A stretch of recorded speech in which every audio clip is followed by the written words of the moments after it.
With CBS News exclusive, the parents of a college freshman allegedly killed by a man authorities say entered the U.S. illegally are demanding accountability and change. 18-year-old Sheridan Gorman was gunned down while on an early morning walk with her friends just blocks from her dorm. Authorities say the suspect, who was lurking behind a lighthouse on Lake Michigan pier, was living in the country illegally. Her parents sat down with CBS News chief correspondent Matt Gutman. She was really an amazing person. I grieve not only for all of the people that she touched in this life, but the people she won't touch. Sheridan Gorman was an 18-year-old freshman at Loyola University Chicago. She was filled with promise and pep. She was her parents' joy. No one should have to deal with the police coming to your door at 6 a.m., falling to your knees when you hear the news that no parent should ever hear. There's nothing that prepares you for going to the medical examiner's office and filling out the paperwork. Your hand is trembling, and then you have to go identify your daughter's body. And they ask you if you're ready, and nothing makes you ready for that. On March 19th, Gorman and her friends went to catch a glimpse of the northern lights on Lake Michigan at around 1:30 a.m. They were just about a block and a half from campus, but as Gorman reached the end of this pier, she encountered a masked gunman. He moved towards her threateningly. She turned around and she warned her friends that there was a man with a gun and you need to run, and they ran. She ran. She made it 40 feet. But she made it 40 feet, and he shot her in the back. Came out her neck. And she saved her friends. What? I don't know. Presumably, I mean, we heard that. They say it was a senseless tragedy. It wasn't. It was a murder. It was a preventable murder. Police arrested 26-year-old Jose Medina, a Venezuelan who authorities say entered the country illegally. His lawyer says her client lost a portion of his brain and skull after he was robbed and shot in the head in Colombia in 2018. His lawyer said he had the mental capacity of a child. He had the mental capacity and the wherewithal to buy a gun, to have a mask on, and to be waiting. The mask was on, and he had a gun pointed at my daughter when she passed him. A child does not do that. A man does not shoot a retreating child in the back. The Department of Homeland Security says Medina was first apprehended by U.S. Border Patrol in May of 2023 and released into the country under the Biden administration. And just over a month later, they say he was caught shoplifting in Chicago, arrested, and released again. An arrest warrant was issued after he didn't show up for court. Tell me about the policies that you think made this happen. Honestly, we're really still trying to explore that. Clearly, there needs to be some cooperation between state and local government and federal officials. When someone commits a crime and they've been here illegally, there needs to be cooperation. He was arrested for, yes, a nonviolent crime, but he also was here illegally. In our mind, he should have been handed over to the feds at that point. The Trump administration has used Gorman's death to push for a tougher stance on immigration.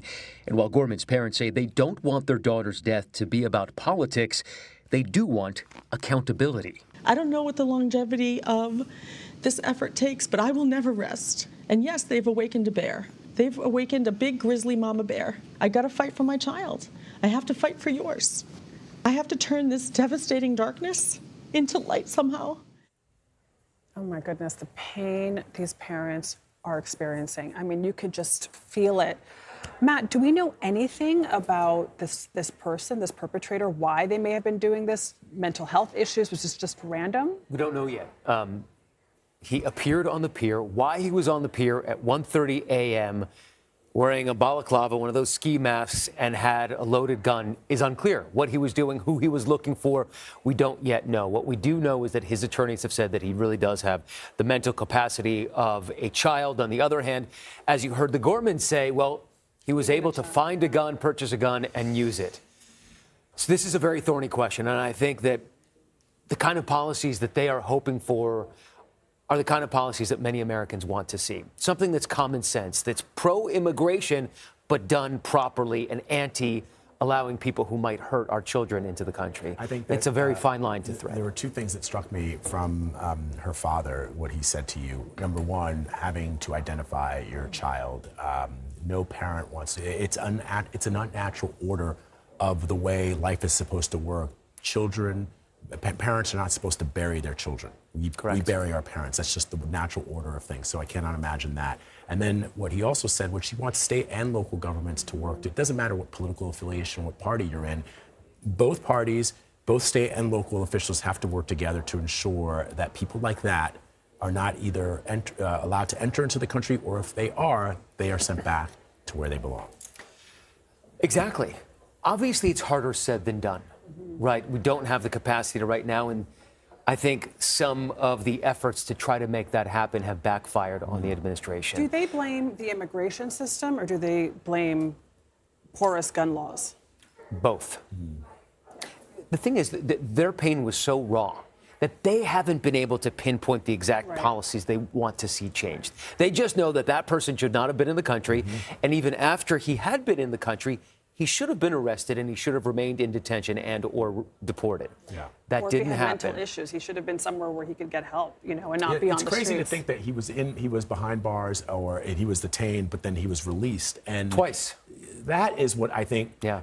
People slip through the system, no doubt. It has happened since the founding of this country. But once you identify that this person is potentially here illegally, and perhaps has an issue that may make them, it's just, I can't. It's very complicated. Senseless, which is why we're all sitting We're here grasping, trying to find some kind of. And they're Yes. grasping of a way, really as she are. said, to try to bring light to something that is so absolutely devastatingly dark.